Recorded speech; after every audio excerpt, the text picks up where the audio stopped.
نبی پاک صلی اللہ علیہ وسلم کے ساتھ جو کچھ ابو جہل نے کیا حضور نے اس کا ذکر فرمایا فرعون بھی بڑا ظالم تھا، پر یہ جو میرا فرعون ہے یہ اس سے بھی سخت ہے۔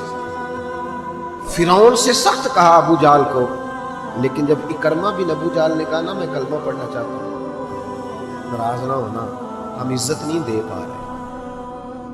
جو 99 خوبیاں ہیں لوگوں کی وہ چھپ جاتی ہیں، پر ایک خامی ساری دنیا دیکھتی ہے۔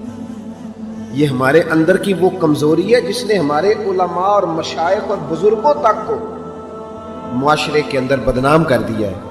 ہم نے وہ ایک خامی تو دیکھی اور اس شخص کی ساری زندگی کی خوبیاں چھوڑ دی، تیری نظر ایک خامی پہ گئی ہے۔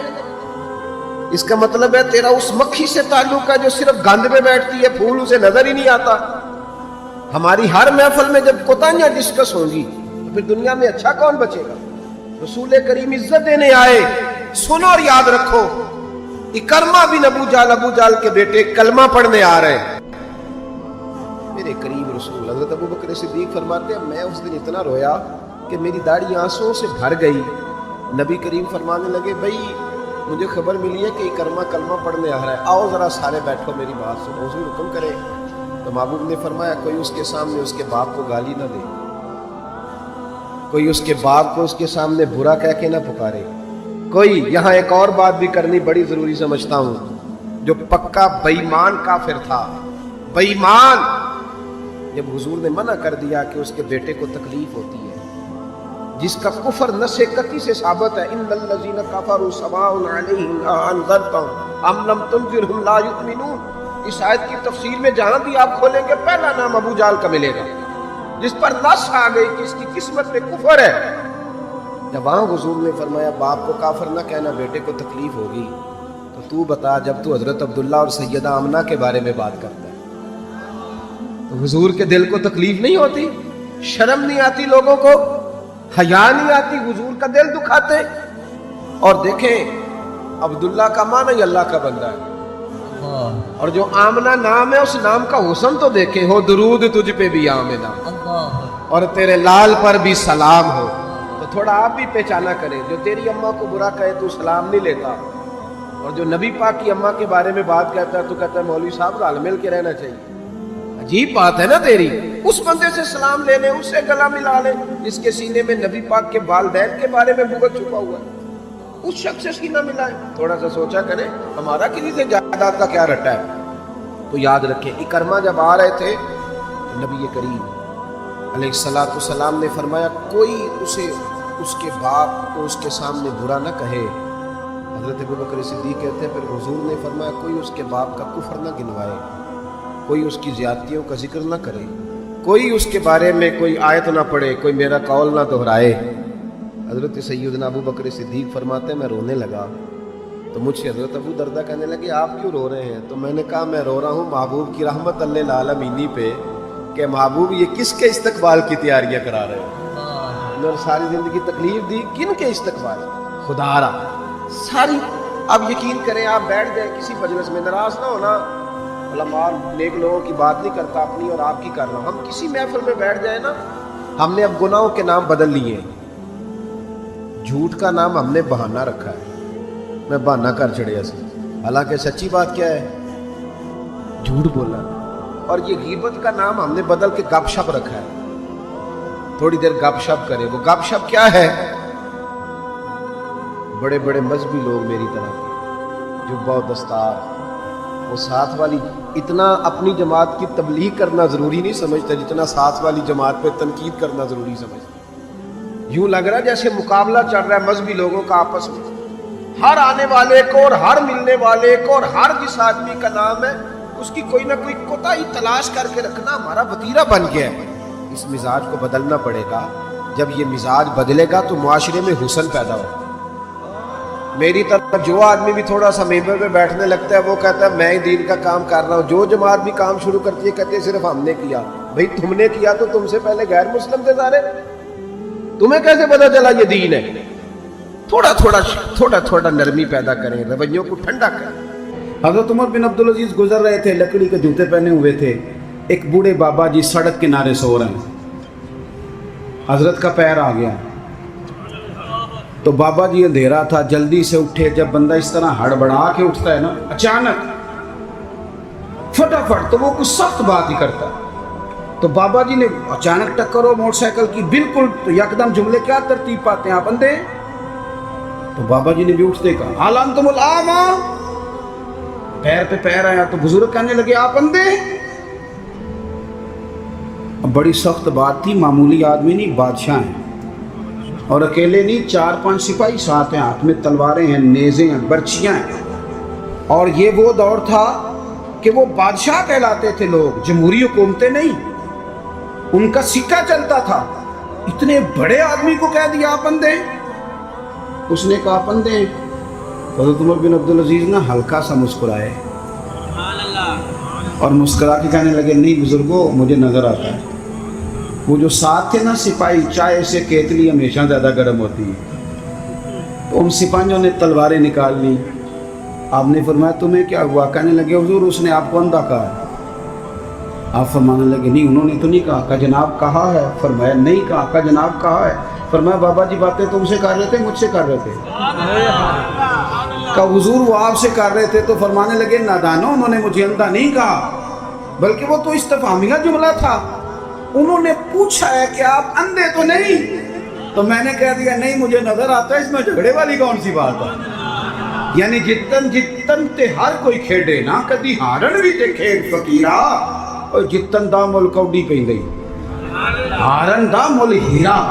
کسی جگہ کوئی ایسا سٹیٹس ہو، کوئی ایسی جگہ ہو، آپ ہر مقام پہ اگر جہالت ہی کریں گے اور جاہلوں سے ہی آپ بحث کریں گے تو وہیں کے وہیں رہ جائیں گے، پھر تو آگے بڑھ ہی نہیں سکتے، کوئی کام آپ سے ہو ہی نہیں سکتا. نبی کریم صلی اللہ علیہ وسلم تشریف فرما ہیں، جناب صدیق اکبر ہیں. ایک بندہ بار بار حضرت صدیق اکبر رضی اللہ تعالیٰ عنہ پہ تنقید کر رہا ہے، بار بار. حضور خاموش ہیں. جب اس نے حد کر دی تو حضرت صدیق اکبر بولے، فرمایا تو غلط کہہ رہا ہے، میں اس طرح کا نہیں ہوں. آپ نے بات کو گہرائی سے سمجھنا ہے اور خدا را ضرور سمجھنا، اسے تقریر نہ سمجھنا جذبات کا اظہار کر رہا ہوں. ایسے تلخ تلخ لوگ، آپ یقین کریں ہم عقیدہ لوگ، ایک عقیدے، ایک نظریے کے، ایک جماعت کے لوگ، لیکن ایک دوسرے سے دوریاں. ہمارے رویوں نے اس طرح کر دیا ہے کہ ایک شخص اکیلا ہی زندہ ہے، بس وہی ٹھیک ہے، اس کے علاوہ کوئی بھی نہیں. اتنی دوری یار. وہ امت جس کی 80 صفحے ہونی ہے قیامت کے دن، جو نظر آئے گی پوری دنیا میں کہ یہی امت ہے، وہ اس طرح ٹوٹ ٹوٹ کے بکھر رہی ہے. ہم درگزر کرنے کو تیار ہی نہیں، وہ باتیں کر رہا ہے. جب حضرت صدیق اکبر نے جواب دیا تو کریم محبوب اٹھ کے چلے گئے. حضرت صدیق اکبر پیچھے دوڑے کہ یا رسول اللہ، جب تک وہ باتیں کر رہا تھا آپ بیٹھے تھے، اور جب میں نے جواب دیا تو آ گئے. حضور فرمانے لگے ابو بکر تیرے سرانے رب نے فرشتہ کھڑا کیا تھا. اللہ کرے آپ کو سمجھ آئے. تیرے سرانے فرشتہ تھا، جب وہ بولتا تھا تو تیری طرف سے فرشتہ جواب دیتا تھا. فرشتہ بول رہا تھا جبھی تو میں بھی چپ تھا، فرشتہ تیری طرف سے جواب دے رہا تھا. اور فرمایا جب تو بولا ہے تو فرشتہ چلا گیا تو میں بھی اٹھ کے آ گیا. دیکھیں ہم کوئی لوارث نہیں، خدا رسول والے ہیں. ایسا نہیں ہے کہ کہیں چپ کر جائیں گے تو ہمارا وارث کوئی نہیں. آپ نہ کسی مقام پہ اپنوں کے مقابلے میں تو کہیں خاموشی اختیار کریں، آپ کہیں اپنوں کے بارے میں تو درگزر کریں. امام اعظم ابو حنیفہ رحمۃ اللہ علیہ، آپ کے والد صاحب کا انتقال ہو گیا. 3 دن تعزیت کے لیے بیٹھے، باہر نکلے، چوک میں آئے. ایک بندہ آپ کا حاسد تھا، مخالف تھا، اور سارا علاقہ جانتا تھا کہ آپ کا مخالف ہے. جب آپ باہر نکلے نا تو بہت سارے لوگ تھے چوک میں، وہ بھی سامنے سے آیا. السلام علیکم کے بعد کہنے لگا، توجہ کرنا بات پہ، کہنے لگا ابو حنیفہ سنا ہے آپ کے والد فوت ہو گئے. سب جانتے ہیں مخالف ہے، حاسد ہے، اور حسد کی وجہ سے مخالف ہے، سب کو پتہ ہے. اور حسد بڑی بری چیز ہے. وَمِن شَرِّ حَاسِدٍ إِذَا حَسَدَ، اس کے شر سے اللہ ہم سب کو محفوظ فرمائے. یہ شریر کام ہوتا ہے. آپ کھڑے ہیں، کہتے سنے تیرے ابا انتقال کر گئے. فرمایا ہاں. کہنے لگا اپنی ماں کا نکاح میرے ساتھ کر دو. یارو کہہ دیتے ہیں لوگ بڑی بڑی باتیں، کبھی دیکھو تو صحیح، بڑا کچھ کہہ دیں، چلو سامنے نہیں تو پیٹھ کے پیچھے کہہ دیتے ہیں. لوگ بڑی بڑی چیزوں پہ طنز کرتے ہیں، ایسا جملہ کستے ہیں کہ وہ انسان کی نیند میں سوراخ کر دیتا ہے، سوتا نہیں انسان۔ اماں کا نکاح میرے ساتھ کر دو، جملہ سخت تھا پر بات تو شرعی تھی نا، غیر شرعی تو نہیں تھی۔ تو امام صاحب کے ساتھ جو شاگرد تھے، عقیدت مند تھے، ارادت مند تھے، انہوں نے تلواریں نیام سے نکالنی، فرمایا چپ کر جاؤ بھائی، ہم کو لوارث ہیں، چپ تو کرو نا یار، کہیں سہنا تو سیکھو، کہیں برداشت تو کرو، کئی کچھ تمہیں لوگ کہیں گے، کس کس کو راضی کرو گے؟ حضرت امام صاحب رحمۃ اللہ علیہ نے ساری ہمت سمیٹی، آنسو جو چمکے تو ان کو بھی دامن میں سمیٹ لیا، ہمت جمع کر کے کہنے لگے میاں تم نے کہا ہے میں اپنی ماں کا نکاح تیرے ساتھ کر لوں تو عدت گزر لینے دے، میں تیرا نام لے کے اماں سے بات کروں گا، اگر وہ تیرے ساتھ نکاح کرنا چاہے تو مجھے اعتراض کوئی نہیں۔ اوئے ہوئے ہوئے، دل دریا سمندروں ہی ڈونگے، کون دلاں دیاں جانے، دل تو ٹوٹ گیا نا۔ بکھر کیا دیتے ہیں یار، کئی دفعہ جس نے 40 سال بھی قرآن پڑھایا ہو، مسجد نے ڈیوٹی کی ہو، اس شخص کو بھی کئی دفعہ لوگ مسجد کے دروازے پہ کھڑے کر کے بات کر دیتے ہیں، بڑی تکلیف ہوتی، بڑی تکلیف ہوتی ہے بعض اوقات، بڑے بڑے لوگوں کو لوگ کہہ گزرتے۔ حضرت امام صاحب فرمانے لگے عدت بیت لینے دے، تیرا نام لے کے بات کروں گا، تیرے ساتھ نکاح کرنا چاہے تو مجھے اعتراض کوئی نہیں۔ یہ کہہ کے اپنے دوستوں کے بازو تھامے اگلے چوک میں گئے، وہ بندہ دھڑام سے زمین پہ گرا، اعتراض دھڑام سے گرا، روئی پرواز کر گئی۔ لوگ کہنے لگے حضور اسے کیا ہوا؟ آپ فرمانے لگے اس نے سمجھا تھا میں لوارث ہوں، اسے کچھ بھی نہیں ہوا، ابو حنیفہ کے صبر نے اس کی جان لے لی، میرے صبر نے جان لے لی، تیرا صبر کئی دفعہ جان لے لے گا، تیرا صبر، تیرا حوصلہ، تیری دلیری، آپ اپنی زندگی میں یہ کریں نا بھائی۔ کیا ماجرا ہے؟ ہم ہر وقت جو ہے کسی جگہ بھی عاجزی نہیں دکھاتے، کسی مقام کہیں مان جایا کریں چپ کر۔ امام زین العابدین، ایسے ہی بات پہ بات یاد آ گئی، زیادہ باتیں نہیں کرنی، بس سمیٹنے لگا ہوں۔ امام زین العابدین مسجد نبوی سے نکلے، جس مسجد کی اصل وارث امام زین العابدین ہے، مسجد شریفہ سے نکلے تو ایک بندہ پیچھے ہو لیا، بادشاہ نے پیسے دیے، معاذ اللہ وہ امام صاحب کو برا بھلا کہہ رہا ہے۔ یہ مزہ ہے، کبھی اسے لے کے تو دیکھیں، یہ بھی ایک مزہ ہے، یہ بھی ایک سرور ہے کہ آپ کو برا کہے آپ برداشت کر رہے ہیں، لیکن شرط یہ ہے کہ آپ مخلص ہوں۔ قرآن کہتا ہے یجاہدون فی سبیل اللہ ولا یخافون لومۃ لائم ذالک فضل اللہ۔ فرمایا لوگ اللہ کے راستے میں جہاد کرتے ہیں، لوگ انہیں برا کہیں تو پرواہ نہیں کرتے، ذالک فضل اللہ یؤتیہ من یشاء، یہ ان پر اللہ کا فضل ہے، اور یہ فضل رب جسے چاہے اسے عطا کرتا ہے۔ اللہ اکبر۔ حضرت امام صاحب گزر رہے ہیں تو اس نے برا بھلا کہنا شروع کیا، امام صاحب جن قدموں سے چلتے تھے وہ چھوٹے کر دیے، قدم چھوٹے چھوٹے، زیادہ باتیں کر لے۔ امام صاحب کا گھر آ گیا، وہ بندہ تھک گیا، کہتے تو بولتے ہی نہیں، گھر آ گیا تو آپ فرمانے لگے کوئی بات رہ گئی ہو تو کر لے، میرا گھر آ گیا۔